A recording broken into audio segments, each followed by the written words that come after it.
Now, listen, you guys, Drake and Lottery Ticket did a song together, and the Barbz are livid, okay? I'm just like, what do you expect from Judas Degrassi? He's just doing what Judas does, which is some traitor stuff, okay? Now, we're going to be talking about the Transformer being hospitalized, as well as Akbar V showing love to Nicki Minaj, and now Chloe Bailey's out there not understanding what you guys mean when you say, a flop album and things like that. Now, these are some of the things that we are going to be talking about in this video. Hello, tea lovers, and welcome to the tea plug. I trust you guys are doing well, and I trust you are doing great. Personally, I am doing great. You guys, I am doing extremely amazing. And without further ado, let us dive straight into today's tea. Now, first of all, let us talk about Judas Degrassi and Lottery Ticket. Now, it is no secret that Lottery Ticket and Nicki Minaj really do not see eye to eye. And it's not just a thing of them not seeing eye to eye, but Lottery Ticket decided to take it an extra mile. For those of you who may not understand why the Lottery Ticket and Nicki Minaj situation is deep, it's because Lottery Ticket took it to hell, literally, when she decided to bring in Nicki Minaj's husband and Nicki Minaj's family in this entire argument that they had. Personally, I feel like once you take it there, once you involve my family in industry stuff, you've crossed the line. Okay, this is where you have crossed the line. And so yeah, they really don't see eye to eye. You know, she was out there calling Nicki Minaj granny and things like that, recording Nicki Minaj even on the phone. And so I do not blame the Barbz for basically feeling some type of way about Drake, then turning around to work with Lottery Ticket, considering that, well, we thought they had like a brother and sister relationship with Nicki Minaj. So obviously people would expect some form of loyalty in this, okay? Because come on now, all those years and the lady was loyal to you, still loyal, still is loyal to you. I mean, when all of your friends were out there dancing to Not Like Us, we didn't see Nicki Minaj for like playing Not Like Us on a station night. We never saw her doing that. LeBron James was out there dancing to Not Like Us. The people that you claim to be cool with were literally showing you that they don't mess with you. This woman still did not do anything like that, but you turn around and you play in a face like this. And I guess this is the reason why nobody really messes with him. He just doesn't understand principle. He doesn't understand loyalty. And I don't know who to blame this on. Is it how he was raised? Is it like, what was it exactly about, about his upbringing or like his friendships growing up that made him miss what loyalty means? Okay. But anyway, that being said, on the other hand, it's not like it's his first time to do snaky stuff. I mean, when the Transformer just came out, he technically co-signed the Transformer even after the shoot disrespect. So, I mean, look at me even acting surprised. I call him Judas Degrassi for a reason. He's a traitor. Okay. So yeah, fans feel some type of way about that entire situation. On the other hand, Lottery is obviously celebrating and reposting that song and stuff like that. Now the song itself, it really wasn't doing anything. I took a listen and it's it's nothing. I'm sure Nicki Minaj listening to that, she laughed and she was like, what is this even? What is this? Okay. But then looking on the other hand with this entire Drake and Lottery Ticket situation, you do know that Drake and 21 and they're kind of tight. Like Kendrick said in his song, 21 really did give Drake full street cred, and I guess Drake needs 21 for that street cred. And so 21 allegedly and Lottery Ticket, the citation that they say is happening between that married man and Lottery Ticket. So maybe it's a favor that 21 asked Drake. But then the entire situation is messy also because Lottery Ticket's younger sister was constantly spotted around Drake, which sparked some smack Shasian rumors. Yeah. Okay. Allegedly, they were smashing. Allegedly. So I guess that would make sense for the brother-in-law to give the sister-in-law. You know what? This entire situation is just messy. And I just want Nicki Minaj to work with Kendrick. Okay, that's what I want right now. I just want Nicki Minaj to stop showing this man any loyalty because clearly he doesn't deserve it. Okay, I'm just like, just give him a dose of his own medicine. Just a little Kendrick Lamar collaboration, just a little one. so that it tastes how it feels like to have people turn on you. Okay. Let me know in the comment section, you guys, what you think about that. Now, that's not the only controversial thing that happened around that release of his, because he did release a bunch of files with a lot of footage, a lot of unreleased items, and amongst that was a video of him rehearsing Take Care with Rihanna, who is now a married woman, and also footage of him talking to his mother. And they were talking about a song that he wrote for Serena Williams, and basically letting the world know years later that that song was meant for Serena Williams. Meanwhile, Serena Williams is married and is with kids. And this is the corny stuff that I'm always talking about when it comes to Judas Degrassi. He has no respect, has no regard for anyone, because you would think anyone in their right senses would know that these women are married women that have moved on and they're leading their lives with their husbands. And he decides to play with things like that. But then it's always been his history of even laying down with women that are associated with his friends. And I wonder how he has managed to get away with all of these things over the years. And even now, some people are laughing and kicking about this situation, saying that, oh, well, Drake doesn't care. Okay. But playing with people's wives really is not a smart move, if we're going to be honest.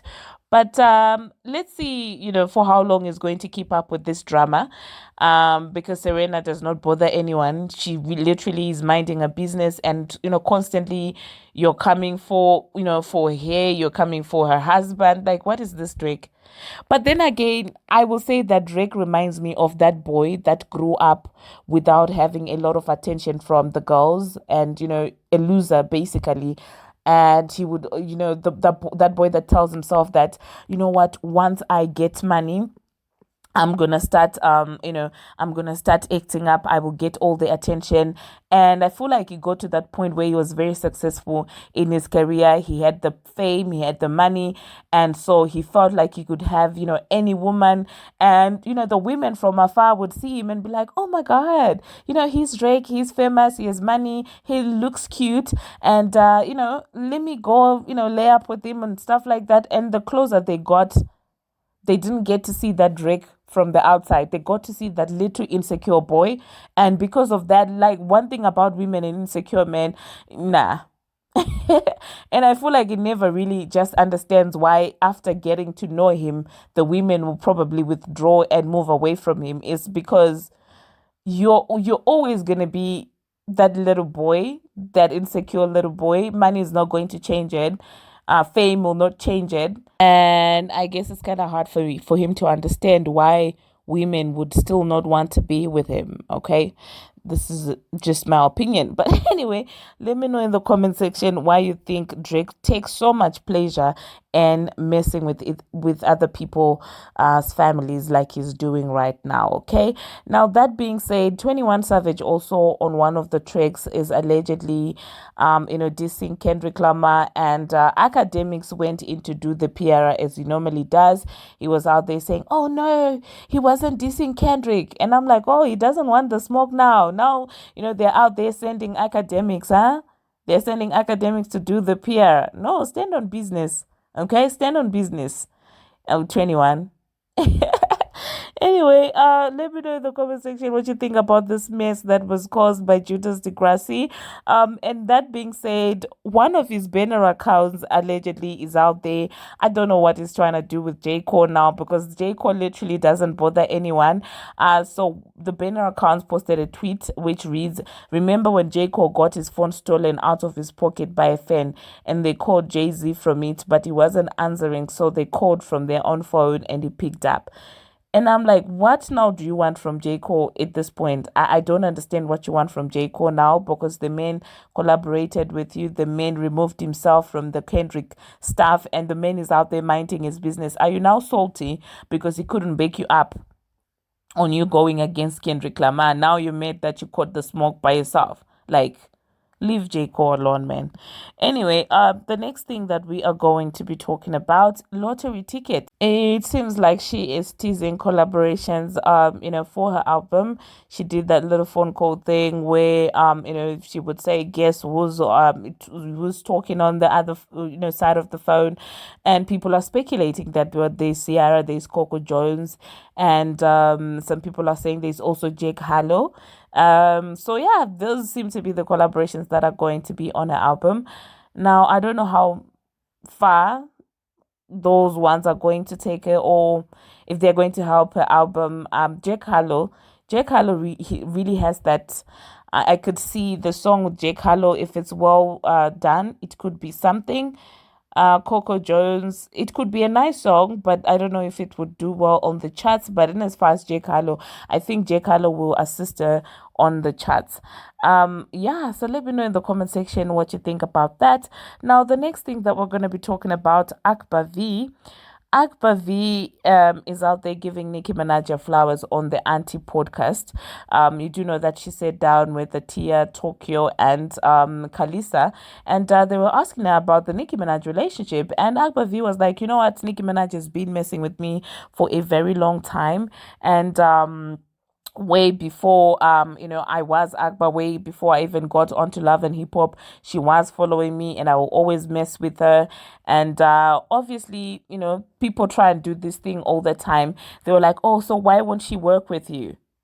And Akbar was like, listen, Nicki doesn't owe me anything. But I'm like, are you guys forgetting that Nicki literally put Akbar on a song? Super Freaky Girl, are you forgetting that? And it's insane how people are like, oh, well, if Nicki Minaj messes with you, why won't she work with you? Oh my God, you can always tell that there's some instigative type of ish. They try to make these artists feel like, oh, well, you're loyal to Nicki Minaj, but she's not loyal to you. But I'm like, what more do you want from the woman? She literally put Akbar V on her song. Like, leave them alone, eh? Leave them alone. Now, Pop all that Nicki story, I don't know. Let me tell you something. I had a page, Akbar__V. Nicki was following me before I ever touched the television stage. I mean, before that Love and Hip Hop, all that, Nicki been with me. And here's the thing. So why y'all don't do a song together? So let me ask you. Here is the thing, right? I'm gonna say this because Nicki don't owe me shit. Okay. That's what it is. Like, if somebody want to do something, they gonna do it. Oh. Story, I don't know. Let me tell you something. I had a page, Akbar__V. Nicki was following me before I ever touched the television stage. I mean, before that Love and Hip Hop, all that, Nicki been fucking me.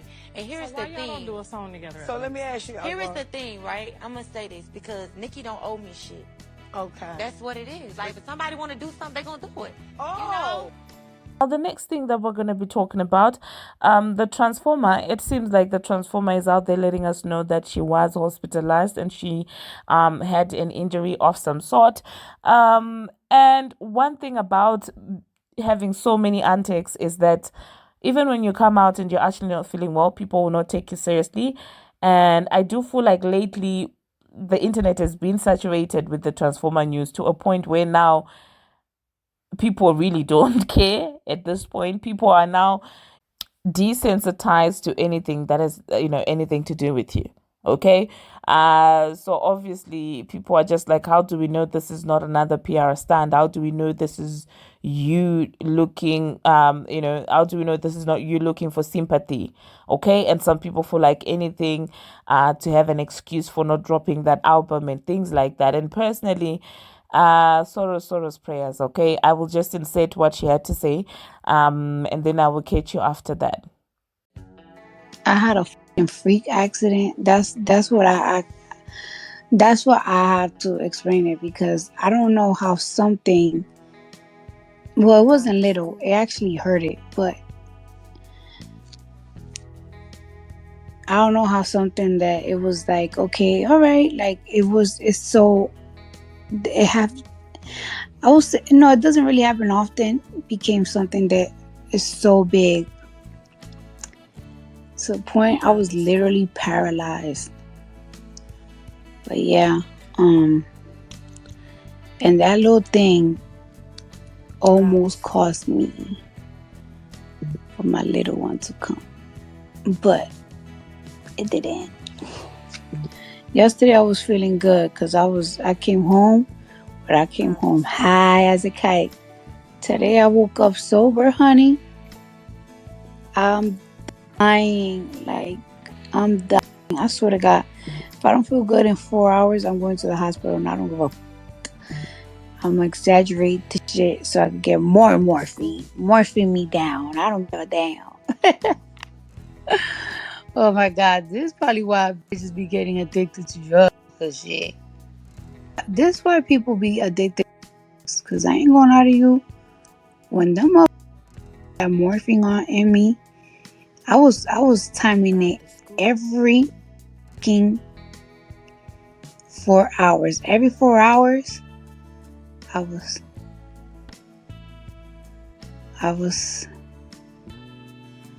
I was waiting for my Well, there you heard that, from the Transformer. Now, the next thing that we're going to be talking about, we're going to talk about Jatavia and her song Okay. Now, it is actually being reported that her song Okay has now sold over 500,000 units in the US. And congratulations to Jatavia for that achievement. We cannot wait to see what the next era is going to be holding, for her. And the next thing that we are going to be talking about, Chloe Bailey. Now, you do know that there was a conversation surrounding Chloe flopping because she didn't have any rollout or any promo for her album. Well, Chloe is actually coming out here telling you that she doesn't understand what flopping means because she still makes money and she's still making music that she loves. And I'm just like, flopping did not just start now. Flopping has existed, since the beginning of time, since artists, where it became a thing. So I don't know this what exactly she's trying to say, but oh, I'm still making money. Yeah, you can still make money, but you can still be a flop. Okay? Yes, you can still make money and you can still be a flop. And I feel like it's kind of hypocritical to come on here and act like you don't want to do well on the charts, because we know that you guys also want to do well on the charts. Okay, if you didn't get a budget for a rollout, we get it. Okay, we get it. We get the budget might be tight, but to act like you don't care for the song being on the charts, that's one huge lie that we are not going to be entertaining or tolerating. At least let's get real with ourselves, okay? Because we know that you guys care about chatting. We know that you guys want to chat. We know that you guys want to sell, okay? You want to be superstars. But that being said, I still support Chloe Bailey, and I hope you guys still go out there and support her when she drops her album. So on Friday, it basically means that there's going to be the Chloe Bailey as well as the Lottery Ticket album. Yeah, whose are you going to be buying or streaming first? Let me know. Personally, I think I would check out Chloe before Lottery Ticket. And then I will check out Lottery Ticket if Jake Harlow is on that album, because I like Jake Harlow. I know it's very silly. I know my my boyfriend thinks he's a clown, but you know what? It is what it is. But thank you very much, you guys, for watching. I think after that, I'll just insert the live of Chloe Bailey talking about her not understanding what flopping is. Okay, after that, I don't think I'll be coming back. So let me just say my goodbyes. Thank you very much, you guys, for watching, and thank you very much for making it this far.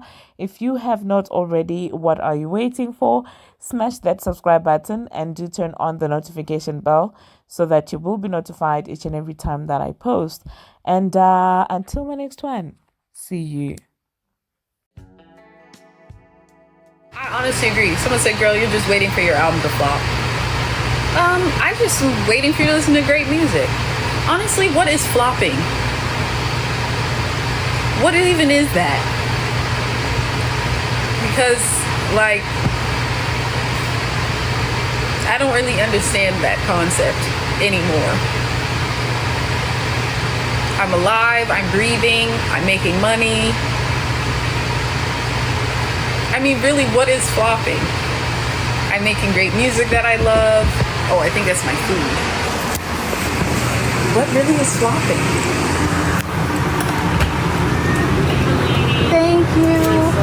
I'll come right back for it.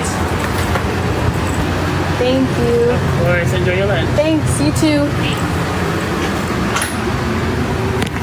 I'm in my trailer because someone said that. What's the name of the album? Because I just announced it, I'll give you a pass. It's called Trouble in Paradise.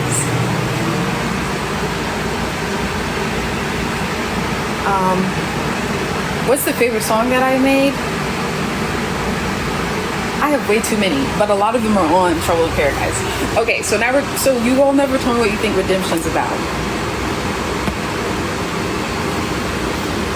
I'm not really big on redemption. No. Thinking I'ma make an exception for yo. It all tells a story. The whole album just all tells a story in chronological order. Boy, Bye, and then Redemption. I think you could put the pieces together.